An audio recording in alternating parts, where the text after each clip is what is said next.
You're listening to the Doc Lounge podcast. This is a place for candid conversations with the healthcare industry's top physicians, executives, and thought leaders. This podcast is made possible by Pacific Companies, your trusted advisor in physician recruitment. Welcome to the Doc Lounge podcast. Today, we're joined by an internationally acclaimed fertility specialist, thought leader in integrative reproductive care, Gabriela Rosa.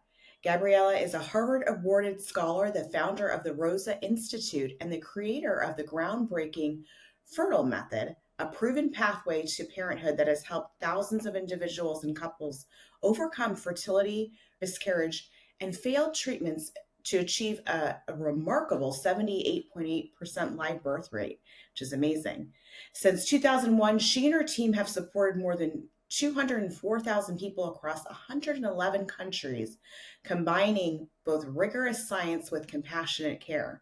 Gabriela holds 2 master's degrees in reproductive medicine and public health and is completing her Doctor of Public Health at Harvard, and leads the Fertility Challenge, a global program helping tens of thousands of individuals each year. She's here to talk about what really is working in fertility care, why so many patients are getting the wrong advice, and how we can redefine success in reproductive medicine. So let's get into it. Welcome to the podcast, Gabriela. Thank you so much for having me, Stacey. This is going to be a great conversation. We're so excited and honored that you could join us today. This is such a topic that I feel like needs more awareness and more, just thought leadership. So I'd love to just kick it off and learn a little bit about how, what drew you into specializing into reproductive medicine and integrative fertility care. Yeah, that's a great question. And I think that, what happened more than anything else was the types of patients that walked into my clinic. I originally trained as a naturopathic doctor, and so it's that fringe of the healthcare system. And it's really interesting how that has actually shaped a lot of how we do what we do today and the results that we're able to achieve, consequently. And I was in the beginning of my career, I was treating people to optimize their health, as best as possible. Women were coming to me to really improve their lifestyle, their kind of well-being, hormonal levels, those types of very kind of basic things. I started to then get more and more women who were coming because they were struggling to get pregnant, but still at that very early stage of trying. In the general population, you almost don't even want to look at people who haven't been trying for more than 12 months because 93.6% of them by 12 months will be pregnant. And so it's almost like there is this complacency to a certain extent, which serves public health, not to intervene too soon or too quickly. But at the same time, that becomes a little bit problematic when you're going through, 2, 3, 5, 10 failed IVF cycles and nothing is working. And so in that early stage, what ended up happening was that women were coming to me under the kind of year mark, and about 10 years into doing what I was doing, which was just general naturopathic medicine and with a focus on women's health and fertility, I had a woman come in who was trying for 10 years, who had been referred by someone, and she literally said to me, "Look, I've had multiple failed IVF cycles over the 10-year period. I'm pretty much done. I don't want to continue doing this. And I want you to treat me just to prepare myself and optimize my chances of an IVF cycle working.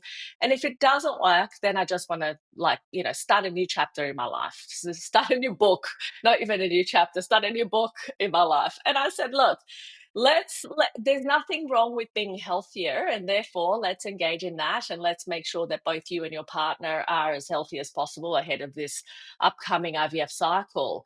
And what ended up happening blew my mind to the point that I kind of thought, okay, this is a big fluke, it can't be it. But she conceived after about 4.5 months of treatment. She ended up conceiving naturally with her own eggs, partner's own, sperm. And I thought, okay, this is, 10 years, this seems a little bit far-fetched to me, like it's probably a coincidence. Let's just notch that up as, okay, I'm glad she's happy, but, I don't know that this is exactly what did it.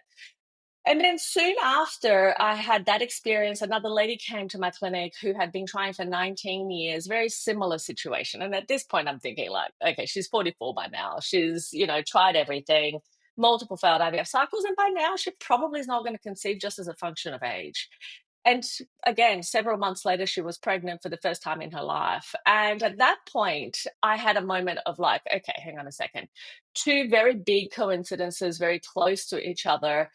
I probably need to think about this a little bit differently. And what ended up happening at that point, I realized that they were the easiest patients I ever treated. They were delightful to treat because they weren't in that, oh my God, if I'm not pregnant by tomorrow, I am going to slip my wrists, which is a big, big, big kind of anxiety inducing journey for a lot of people. And I don't want to minimize that. It's just that, like a lot of women have a lot of mental health issues as a result of the difficulties and challenges of not being able to conceive or experiencing miscarriages and so on.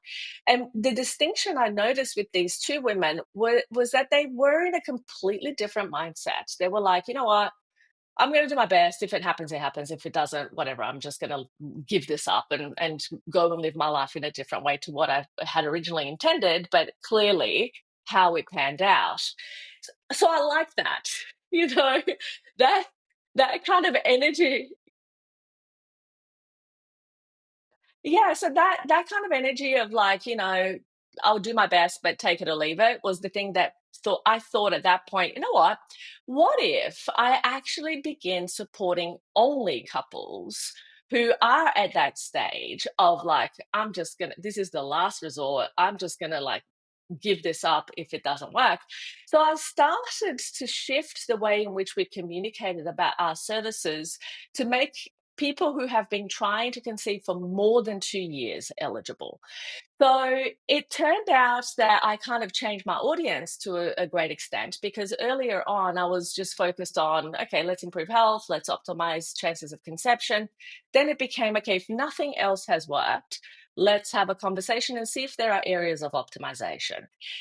And that was interesting because I then went on to find that many more people were drawn to what it is that we were doing as a result of being at that kind of difficult place in the healthcare system, because as we know, what happens in public health is that you want to do the absolute minimum to the biggest and greatest number of people possible, because that's what the funding allows, right? That's what the money in the healthcare system allows, and that's why such strict guidelines are put in place to ensure that people are not over-serviced. But what ends up happening when people have experienced long-standing infertility, recurrent miscarriage, and lots of other failed treatments, they usually end up being underserved by the guidelines that are presently in place. And they typically don't end up finding the help that they need within the healthcare system. The problem that also occurs with that is that in the fringe of the healthcare system or outside of the healthcare system, it's the Wild West. It's like literally you get everything and anything from potions that, magically will make you get pregnant to hooves of whatever animal that's, meant to be magical. And so you end up with this really big discrepancy of like, okay, are patients actually getting care or are they getting swindled into believing that some kind of placebo is going to get, what it is that they need?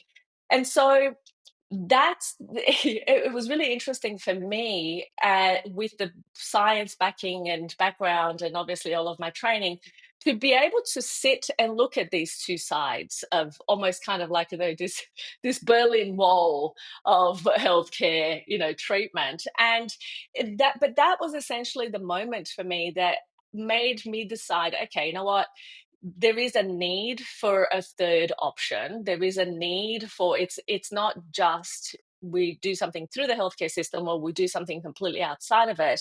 How do we integrate, the best of both worlds and really be able to look at how patients can be best served and of course at the same time get the specific level of care that they need for their situation? Because as I said before, when they've been trying for ages and these guidelines are very rigid, like let's say a woman at 40, she doesn't have time from a biological perspective to have 3 miscarriages before it starts being investigated. And if we just put this on a kind of very plain, kind of context, if you miscarry at 8 weeks. Let's say that we takes about another 8 weeks to get back to baseline by the time your HCG goes down and things kind of go back to normal and women can actually really start trying to get pregnant again. Let's say that's 4 months down the track, right? Pregnant first time, miscarried, another 2 months, 4 months down the track. Now let's say that she's 40 and it takes her a very nice conservative 6 months to get pregnant again, which for most women it takes longer when they are at that stage. But let's say it takes another 6 months. Well, she's 10 months down the track and getting closer to 41 if she was really 40 at the start of treatment or at the start of that pregnancy, that first pregnancy. Now, let's say she conceives again and has another 8-week miscarriage. We're 12 months down the track. Right. And at this point, she's running out of fertility potential. And if she goes to a doctor and essentially gets told, well, we need to have 3 miscarriages before we start investigating, she'll be 43 by the time this is done. And, she's run out of time to have a baby with her own eggs.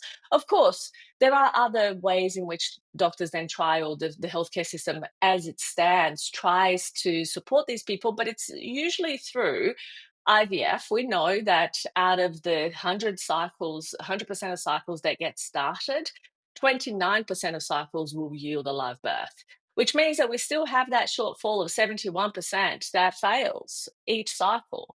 And so we need to start thinking about, for patients in this kind of situation, does it require a differential approach? Because clearly what is happening for the vast majority of the population is not serving this demographic of patients. And so that's kind of where I ended up finding myself after all of the years that I had been doing what I'd been doing, and had these 2 cases that really sparked my interest.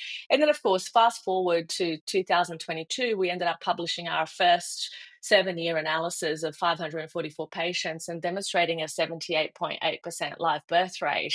And what was interesting about that analysis is that we ended up having, on average, 4 years of infertility for the patients who were actually in that study. So, we knew that, okay, even though, and almost 50% had experienced previously failed IVF cycles, 51.5% had experienced miscarriages, which then that rate dropped to 13.5% after treatment. So that was the moment I then believed that, okay, that wasn't a fluke back in 2000 and whatever. It actually was the fact that we were already doing something that was quite different and innovative for the types of patients that we treat. You saw the trend and then you started changing the approach. So tell us a little bit. I know that your approach is very, it's scientific and also holistic.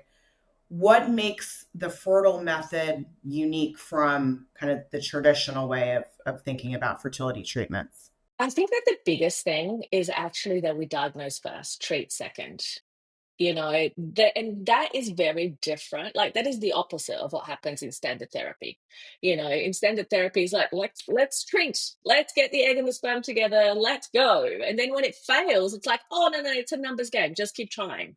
And I'm like going, okay, after 20 failed IVF cycles, which I had a patient once who came to me after 20 failed IVF cycles without having a baby, ended up doing my program and took home a healthy baby naturally through natural conception. So and in that particular case, there were multiple factors that were actually getting in the way, that were stopping. There were obstacles. There were minor obstacles, but there were obstacles in that whole, situation for them. And what's interesting is, because there is population data that shows that when you have these minor factors, it doesn't, with fertility, it's seldom you have no uterus, or you have no ovaries, or you have no testicles. It's seldom something massive. It's often going to be a combination of little factors, like somebody might have irregular cycles, or they have PCOS, or which, kind of translates into a similar thing, or they have morphology issues, or they have high DNA fragmentation of sperm, or, these tiny things that add up. And what's interesting, there was a book published, Dr. Jensen, I think it's How to Get Pregnant. I forget the actual title. But basically, in that book, he publishes a population model of the effect of these minor factors on the ability to take home a healthy baby. And what it demonstrated was that On average, we have 3 months time to pregnancy. So it's have sex, get pregnant, have a baby, done. We're no longer having this conversation. When we're still having this conversation, all of a sudden we go from that average of 3 months time to pregnancy with the addition of one minor factor, let's say high DNA fragmentation. Okay. All of a sudden we go from an average of 3 months to an average of 2 years time to pregnancy. So it's a huge jump, right? A second minor factor gives us an average of 7 years, and a third gives a patient an average of 40 years time to pregnancy and less than 1% chance. And so what happens is that nobody has 40 years to get pregnant. So unless we start to really identify, it's almost like I go into a minor factor hunt, you know, when I start treating a couple, because I'm literally looking for, okay, what are all of the problems? What are all the potential problems? What are even the things that are not a problem but could be a problem, right? And that's how I start to build the idea of that case, and how it is that I'm then looking at let's go on to a very big fact finding. In fact, for the fertile method, you say fertile, I say fertile, potato, you know, that thing. But for the method, the F is actually fact find. You know, so it's literally about, right, what do we need to know? Because what I have learned, I mean, I've been now doing this work since 2001. So it's been, you know, a little while. And what I've learned is that without us understanding fully what are all the exposures, what are the issues, we are going to, you know, I think Steve Jobs said this best. It's like when you scope the problem, you're halfway through to a solution. And so understanding the problem well is our first job. Then we start to educate the patient as to, okay, what you need to know about these things. What are the basic things that you need, the foundational pieces that you need to put in place?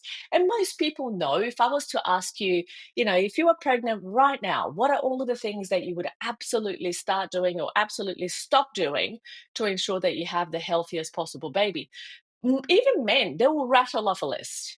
You know, they will literally know that they need to sleep well, they need to exercise, they need to stop drinking alcohol, smoking, you know, drugs, all of those things that we already pick up in general population. But what happens is that because people see that there is a differential effect of these exposures on the people, like, you know, we've all heard of people who have had a drunken one night stand and have gotten pregnant, or heroin addicts that have 10 children or whatever. And so people kind of latch onto those ideas and think, well, why would I have to do anything different if these people out there in these kinds of situations are getting pregnant? And then, of course, that's where the conversation of epigenetics starts, because we've all heard of somebody who has never smoked a day in their life and died of lung cancer, and another person who obviously is a chain smoker and didn't develop lung cancer at all. And so those epigenetic pieces make a huge difference to the day to day. And so we have to educate the patient. Then we make recommendations. Then we start treatment. You see, once we have that understanding of what we're dealing with. And then, of course, we need a time to work. Now, I don't, depending on the age of a patient when they come in and what else they tried and what else they're going to try, because not every person comes to me because they want to try naturally. Some people come to me because they know they have to go and do an IVF cycle and they want to optimize their chances. Other people come to me because they've had multiple failed donor egg cycles and they want to know why and to make that work.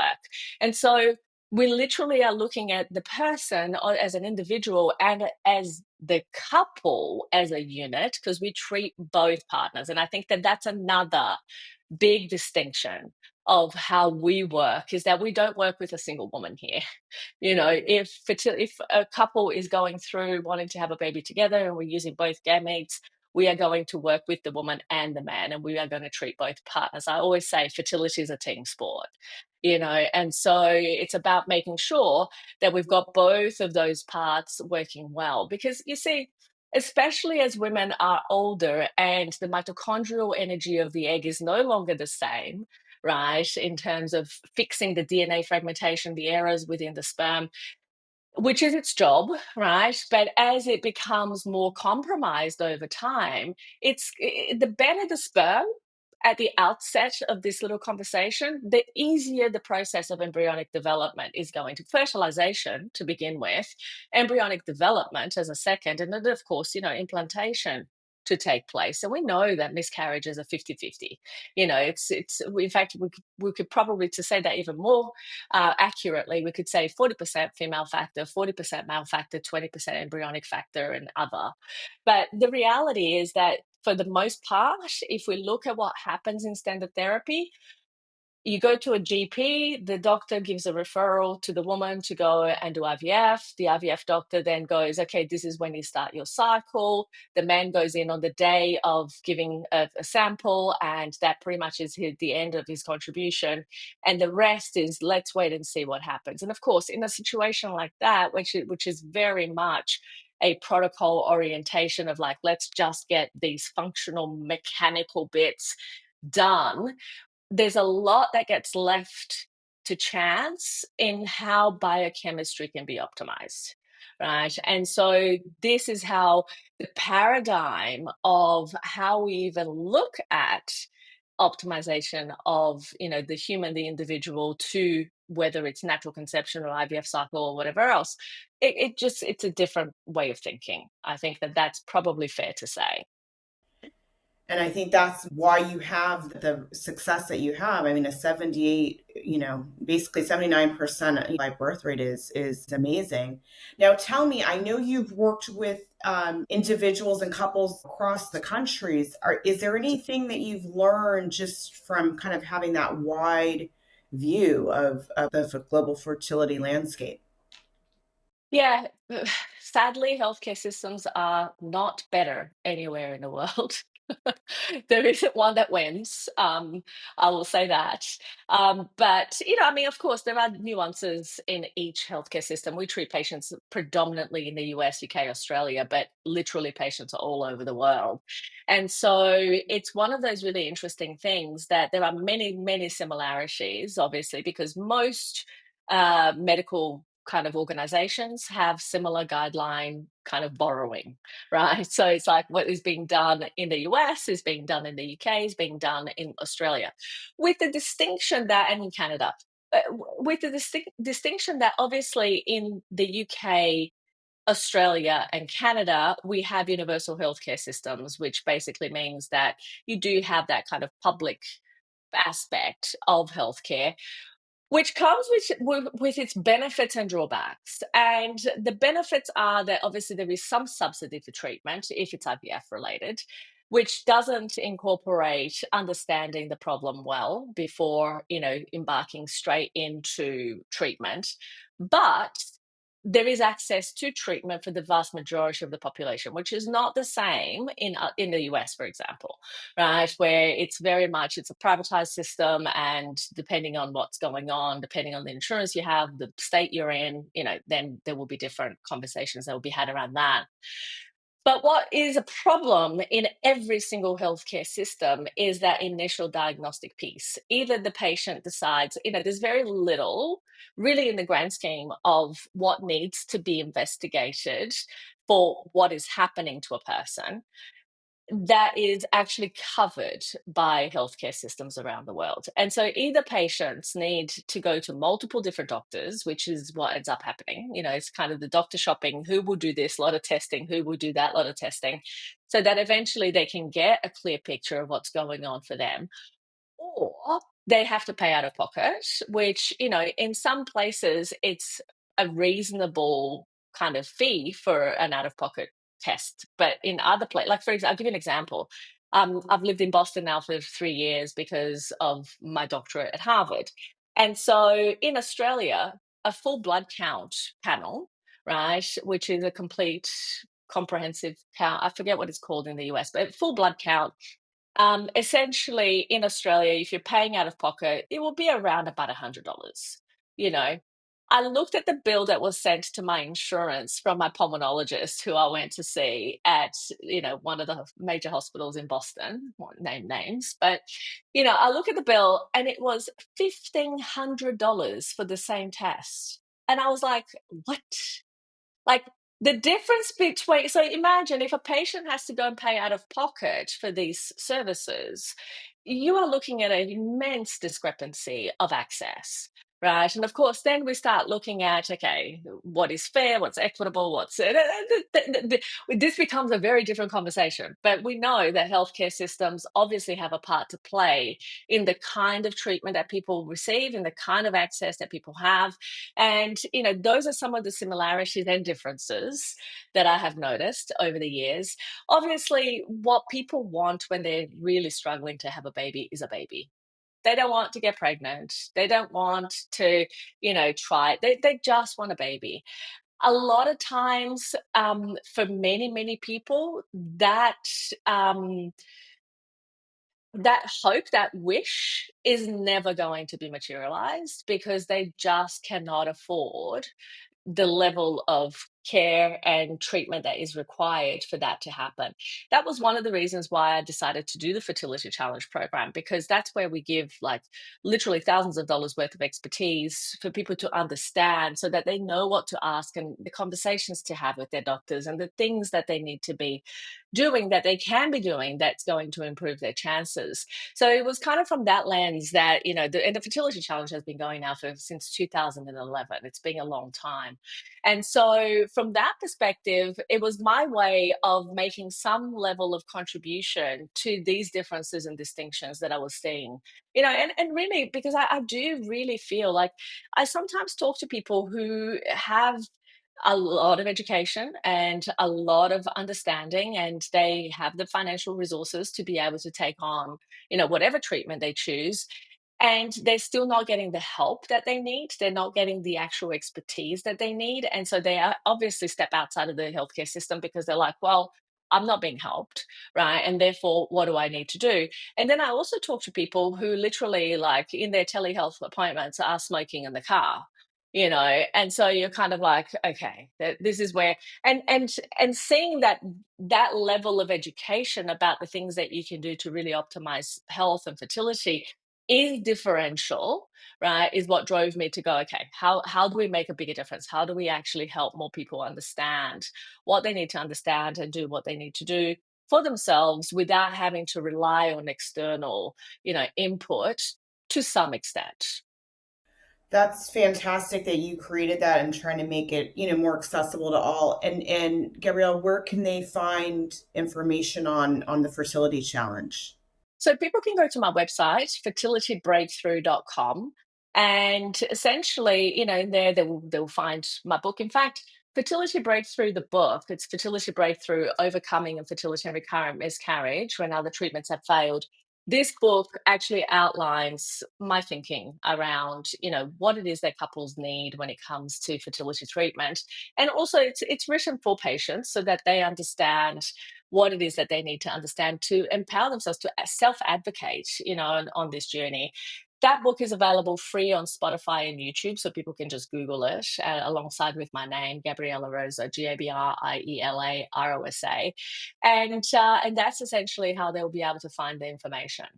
That's amazing. Well, thank you for sharing that with our listeners. And I know so many people they go on this journey and they're trying to get more, access to information. So I'm sure that they'll appreciate that. And I wanted to ask you, obviously, we know that the years that they're having children is obviously increasing. You're such a leader in this area. Where do you really see the Rosa Institute going in the next 5 to 10 years? It's interesting because we have the types of patients that we treat have really instigated for me. Like we have a lot of doctors that join my program because they're having difficulty, because they understand more than anybody else that, okay, if it hasn't been easy, if it hasn't been straightforward, I'm not going to sit here and wait, because obviously there is more that needs to be done. And so that has informed the questions that I get asked and the questions that then I ask as a result, and of course want to have answers for. And so research is a part of what we're getting a lot more into in terms of how I see this future integration or possible collaboration with standard care. Because I understand that, I mean, having studied public health at Harvard, I understand a thing or two about what actually gets funded, what doesn't, and the fact that first and foremost you need to demonstrate clinical effectiveness, right? Once you demonstrate clinical effectiveness, then we may start to want to have the conversation about cost effectiveness in the healthcare system. Now, for me, it kind of was always the other way around, because the cost effectiveness is clear and the clinical effectiveness was certainly empirically validated, but we didn't have the research data that we now have and that we are continuing to build upon to demonstrate clinical effectiveness. And so, having this conversation today compared to 10 years ago, 10 years ago, I could tell you that, okay, these are the types of patients that we treat. These are the kinds of results that I'm seeing. And it was actually in a conversation with an IVF doctor who literally asked me all of these questions about, like, what are you seeing? And what are the patients that you're treating? And what are the results that you're getting? And at the end of that conversation, he literally looks at me. This was in my office, of all things. He looks at me and he goes, you probably shouldn't oversell this. And I'm like, oh, what? I beg your pardon. And it literally, oh my God, he literally left my office and I signed up for Harvard. I'm like, okay, you know what? This is it. It's like, this is never a conversation I'm going to have again. So that was an interesting turning point in my career, because at that point I realized, okay, we need data. As Edward Deming said, we don't want to be just another person with an opinion. And so therefore, that was when I went on okay, we are going to transform how we are demonstrating these results. And of course, being able to actually just count and demonstrate the kinds of results that we were having. So research, I think, to answer the question in the shortest way, research is very much where we're headed, and we're conducting a clinical trial right now at the Rosa Institute that is actually my doctoral thesis. And so this is very much what we're building upon coming up for the future.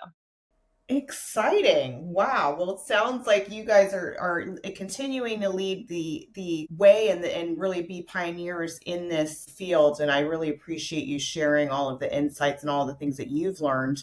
Now, tell us, if somebody does want to work, with you and your institute, they've been trying to get pregnant, how can they go about doing that?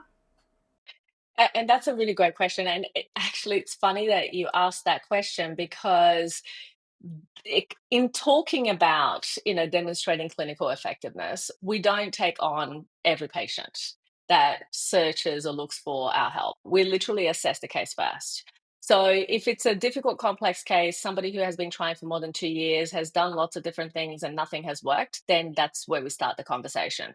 So people will complete a really comprehensive questionnaire, we assess the case, and then they will come and have a conversation with me about feasibility of treatment and everything else. And then we may or may not decide to start treatment. But basically, they can go to the website, same website, so fertilitybreakthrough.com, and request an initial conversation, complimentary, and the assessment we do is also complimentary. If we can't help, if we have a strict eligibility criteria because we want to demonstrate that this works for a specific type of person. And so if we basically feel that we can help, then people are invited to take on a clinical review. If not, then we give other recommendations of things, that could be helpful. But that's essentially how we approach it. Because if I'm going to take somebody on, I want to know that we can help them in advance, because otherwise what happens? My success rate goes down. And so, full transparency, I do screen cases and I do look for the ones that I know are difficult and complex, but that we have, there's work to be done, there's work we can do, and we've done it before in many different circumstances. And now, because we have the data that we have, we can actually do a predictive analysis of who is actually very likely to take home a baby. And we offer programs and we offer places for those people, so that essentially it's a win-win. Love that. That sounds so smart. And obviously you want to help as many people as possible, but you also are looking at, what the right cases are. So appreciate you sharing kind of how you do that and in your criteria there. Thank you so much for your time today. It was such an inspiration, and thanks for sharing all the knowledge with all of our listeners and viewers. Thank you. Thank you for having me. thank you to all of our listeners. If you would like to be notified when new episodes air, make sure to hit that subscribe button. And a big thank you to Pacific Companies. Without you guys, this podcast would not be possible. If you would like to be a guest, please go to www.pacificcompanies.com. Thank you.